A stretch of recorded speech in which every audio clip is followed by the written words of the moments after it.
Boleh. Assalamualaikum warahmatullahi wabarakatuh. Salam sejahtera bagi kita semua. Salam Om Swastiastu, Nama Budaya, dan salam kebajikan. Kami dari kelompok 10 Manajemen Pemasaran Lanjutan akan menyampaikan materi tentang penghantaran dan nilai serta pengkomunikasian nilai. Next.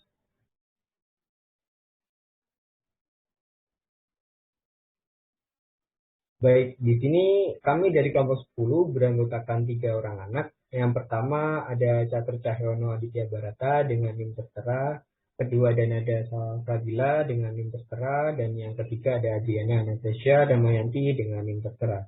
Next.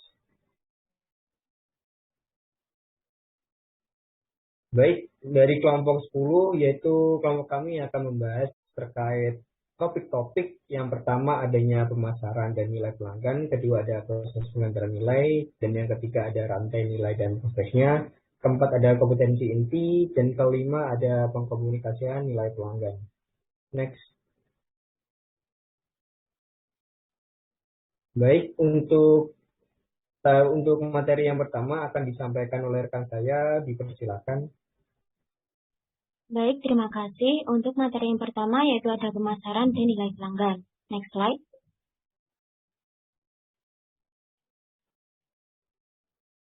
Inti dari sebuah pemasaran yakni memuaskan kebutuhan dan keinginan para konsumen. Sasaran dari setiap bisnis adalah menghantarkan nilai kepada para pelanggan untuk menghasilkan laba atau profit bagi suatu perusahaan.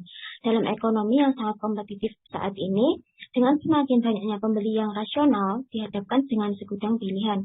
Kebanyakan perusahaan hanya dapat meraih kemenangan dengan melakukan berbagai proses penghantaran nilai yang bagus serta memilih, menyediakan, dan mengkomunikasikan nilai yang unggul kepada para konsumen.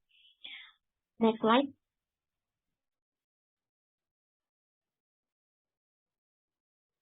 Kemudian ada nilai pelanggan. Nilai pelanggan atau customer value itu merujuk kepada seberapa bernilainya sebuah produk bagi seorang pelanggan. Hal ini mewakili selisih antara manfaat yang dirasakan dengan biaya yang dikeluarkan untuk mendapatkan manfaat dari produk tersebut. Nilai yang dirasakan ini tergantung pada persepsi para pelanggan karena beberapa manfaat atau biaya itu tidak dapat dikuantifikasi. Selain itu, saat mengambil keputusan pembelian, biasanya para pelanggan juga akan bergantung pada nilai relatif, yakni manfaat dan biaya sebuah produk terhadap produk alternatif lain, yang tentu saja mereka akan memilih produk yang dinilai lebih bernilai dari produk yang lain. Next slide.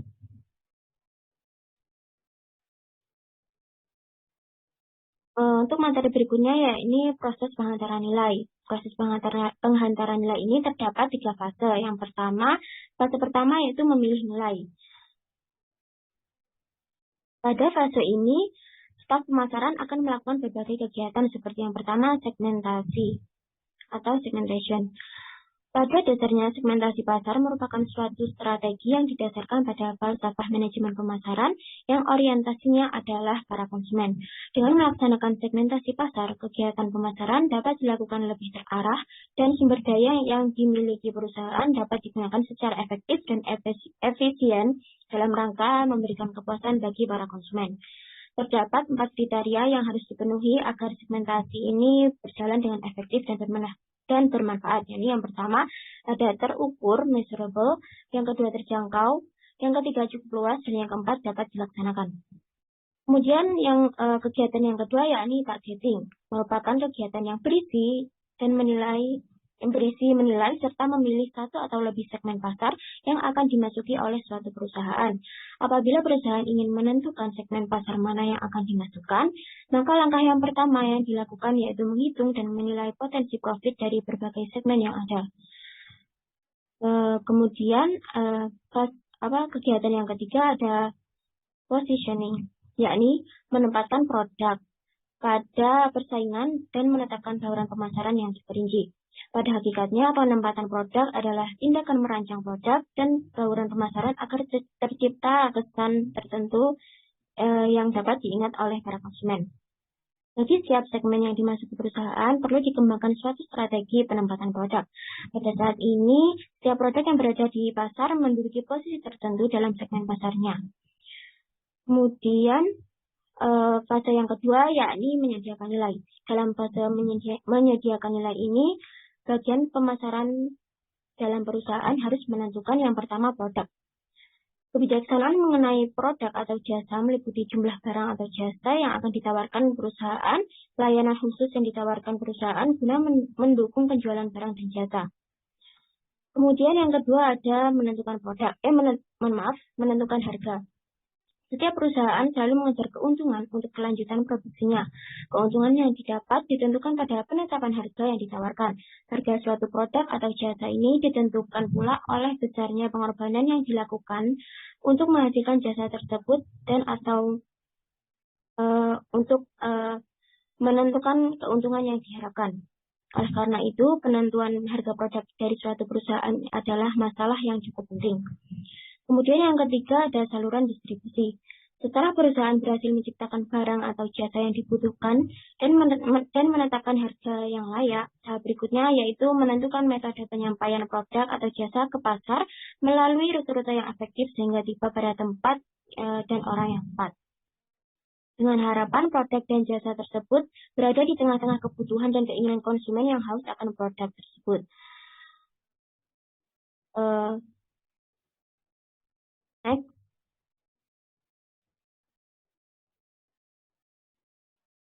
Kemudian fase yang ketiga yakni mengkomunikasikan nilai. Perusahaan harus mendaya gunakan tenaga penjualan, promosi penjualan, iklan, dan sarana komunikasi lainnya untuk mengumumkan dan mempromosikan produk. Setiap fase nilai ini mempunyai implikasi biaya. Menurut Frederick Webster dari Dartmouth University bahwa pemasaran didasarkan pada 3 proses, yaitu proses definisi nilai, pengembangan nilai, dan penyampaian nilai. Proses mendefinisikan nilai ini seperti contohnya kegiatan riset pasar dan analisis baik diri perusahaan. Kemudian proses pengembangan nilai ini misalnya seperti mengembangkan produk baru yang telah diproduksi. Kemudian proses penyampaian nilai ini seperti contohnya manajemen periklanan dan distribusi yang saat ini banyak perusahaan membangun rantai pasokan dengan bermitra dengan pemasok dan distributor tertentu, menciptakan jaringan pengiriman nilai yang luas bagi pelanggan agar produk sampai kepada pelanggan dengan cepat dan efisien. Next.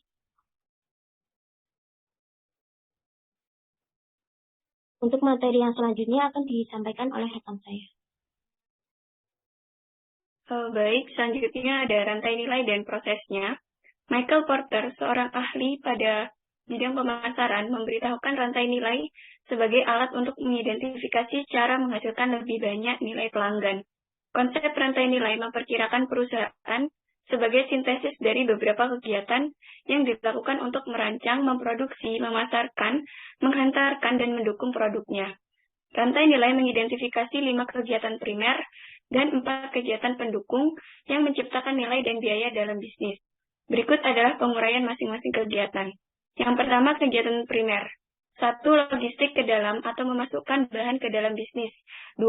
Operasi atau mengubah bahan menjadi produk akhir. 3. Logistik keluar atau mengirimkan produk akhir. 4. Memasarkan produk yang meliputi aktivitas penjualan. 5. Memberikan layanan produk. Selanjutnya, kegiatan pendukung. Yang pertama ada pengadaan, 2. Pengembangan teknologi, 3. Manajemen sumber daya manusia, 4. Infrastruktur perusahaan. Selanjutnya, setiap perusahaan bertugas untuk mempelajari biaya dan kinerja pada setiap kegiatan penciptaan nilai dan kreatif mencari cara untuk dapat meningkatkannya. Sebuah perusahaan dinyatakan berhasil apabila mampu mengkoordinasikan kegiatan departemen untuk menjalankan proses bisnis inti yang terdiri dari 1. Proses pengindera pasar. Semua kegiatan mengumpulkan intelijen pasar, menyebarkannya dalam organisasi, dan menindaklanjuti informasi. Yang kedua, proses realisasi penawaran baru, yaitu semua kegiatan meneliti, mengembangkan, dan meluncurkan penawaran berkualitas tinggi yang baru dengan cepat, tepat, dan sesuai budget. Yang ketiga, proses akuisisi pelanggan, yaitu semua kegiatan mendefinisikan pasar sasaran dan mencari calon pelanggan baru. Yang keempat, proses manajemen hubungan pelanggan, yaitu semua kegiatan dalam membangun pemahaman, hubungan, dan penawaran yang lebih mendalam dengan pelanggan individu. Yang kelima, proses manajemen pemenuhan, yaitu semua kegiatan menerima dan menyetujui pesanan, mengirimkan barang tepat waktu, dan mengambil pembayaran. Perusahaan pemenang adalah perusahaan yang dapat mengelola dengan baik proses bisnis inti di atas. Next.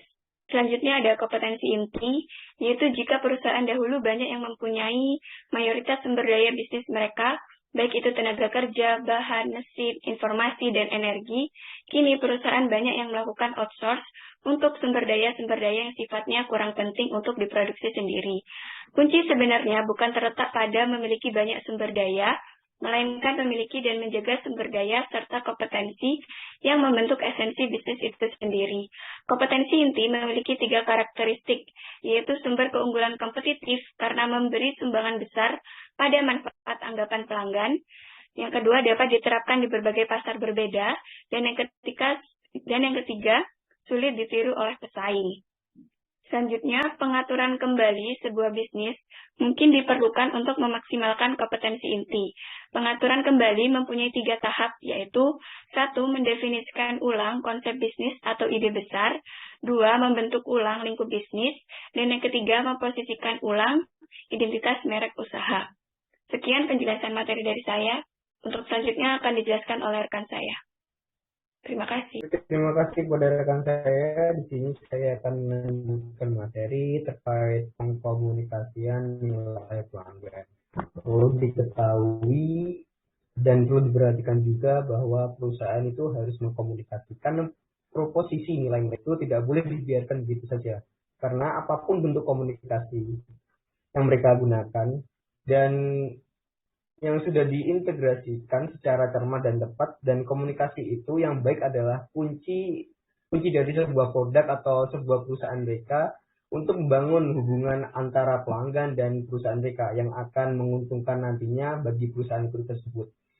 Dan terkait bauran pemasaran, di sini kita ada tokoh Kotler dan Armstrong, yaitu bauran promosi atau bauran komunikasi pemasaran adalah campuran spesifik dari alat-alat promosi yang digunakan perusahaan untuk secara persuasif mengkomunikasikan nilai pelanggan dan membangun hubungan pelanggan. Next. Baik, untuk slide selanjutnya di sini Kotler dan Armstrong juga adanya statement bahwa bauran promosi terdiri atas 5 alat-alat promosi, yaitu bauran promosi adalah kombinasi strategi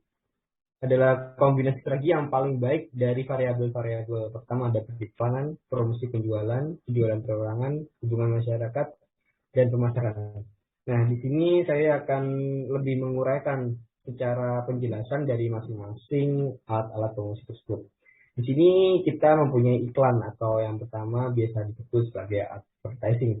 Jadi periklanan itu seperti bentuk presentasi dan promosi non-personal yang dibayar oleh sponsor untuk mempresentasikan gagasan, barang, ataupun jasa. Dan periklanan ini dianggap sebagai manajemen cipta yang bertujuan untuk menciptakan dan memelihara cipta dan makna dalam benak konsumen. Dan untuk bentuk promosinya, periklanan ini mencakup seperti broadcast, print, internet, outdoor, dan bentuk lainnya. Dan yang kedua di sini adanya promosi penjualan atau biasa disebut sebagai sales promotion. Nah, untuk bentuknya yaitu mencakup diskon, kupon, display, demonstrasi, konten, undian, dan event, dan lain sebagainya juga. Dan yang selanjutnya di sini adanya penjualan perorangan atau biasa juga disebut sebagai personal selling. Jadi personal selling ini merupakan alat promosi yang sifatnya itu secara lisan, baik kepada seseorang maupun lebih ke calon pembeli, dengan maksud untuk menciptakan terjadinya transaksi pembelian yang saling menguntungkan bagi kedua belah pihak, dengan menggunakan manusia itu sebagai alat promosinya. Dan selanjutnya di sini ada hubungan masyarakat atau biasa juga disebut sebagai public relation.